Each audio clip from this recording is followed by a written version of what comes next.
Selamat pagi dan salam sejahtera untuk kita semua. Perkenalkan kami dari kelompok yang terdiri dari 2 orang, yakni Dita Milenia Mahendra dan saya sendiri, Margarita Boris Tangga. Nah, pada pembahasan kali ini kami akan membahas mengenai urgensi rancangan undang-undang KUHP yang akan kami bagi menjadi 5 poin. Nah, poin yang pertama adalah tujuan pidana dan tujuan pedoman pemidanaan. Itu ditemukan pada pasal 51 yang dimana terbagi atas 4. Yang pertama adalah mencegah dilakukannya tindak pidana dengan menegakkan norma hukum demi perlindungan dan pengayoman masyarakat. Yang kedua, memasyarakatkan terpidana dengan mengadakan pembinaan dan pembimbingan agar menjadi orang yang baik dan berguna. Yang ketiga adalah menyelesaikan konflik yang ditimbulkan akibat tindak pidana dengan memulihkan keseimbangan serta mendatangkan rasa aman dan damai dalam masyarakat. Dan yang terakhir, keempat, adalah menumbuhkan rasa penyesalan dan membebaskan rasa bersalah pada terpidana. Adapun poin yang kedua itu ada asas-asas dalam RUU KUHP yang kami temukan itu ada 5 asas. Yang pertama adalah asas legalitas ditemukan pada pasal 1. Kemudian ada asas wilayah atau teritorial ditemukan pada pasal 3 paragraf pertama. Kemudian ada asas perlindungan asas nasional pasif yang ditemukan pada pasal 4 paragraf kedua. Selanjutnya yang keempat ada asas universal yang ditemukan pada pasal 5 paragraf ketiga. Dan yang terakhir adalah asas yang nasional aktif ditemukan pada pasal 7 paragraf keempat. Mungkin itu saja poin pembahasan yang bisa saya jelaskan. Selanjutnya akan disampaikan oleh rekan saya di Temelinnya. Selanjutnya yaitu kategori sanksi pidana, pasal 64, 65, 66.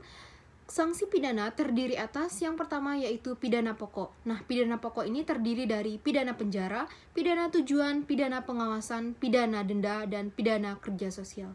Yang kedua yaitu pidana tambahan. Nah, pidana tambahan ini terdapat pencabutan hak tertentu, perampasan barang tertentu atau tagihan, pengumuman putusan hakim, pembayaran ganti rugi, pencabutan izin tertentu, dan pemenuhan kewajiban adat setempat. Nah, yang ketiga yaitu pidana yang bersifat khusus untuk tindak pidana tertentu yang ditemukan dalam undang-undang.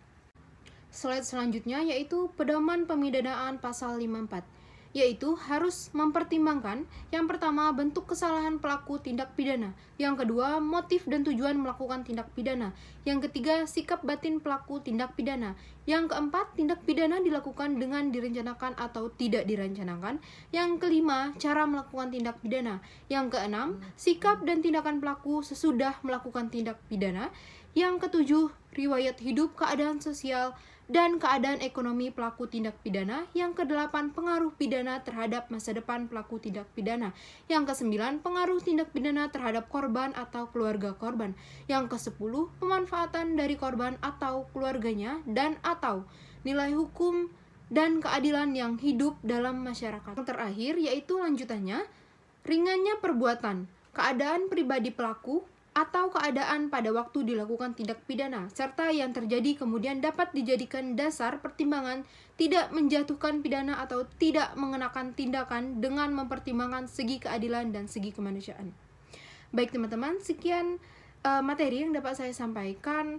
Jika ada kesalahan kata, saya mohon maaf. Terima kasih atas perhatian teman-teman atau Bapak Ibu dosen yang telah menyaksikan video ini. Saya berterima kasih. Saya tutup. Wabillahi taufiq wal hidayah. Wassalamualaikum warahmatullahi wabarakatuh. Terima kasih.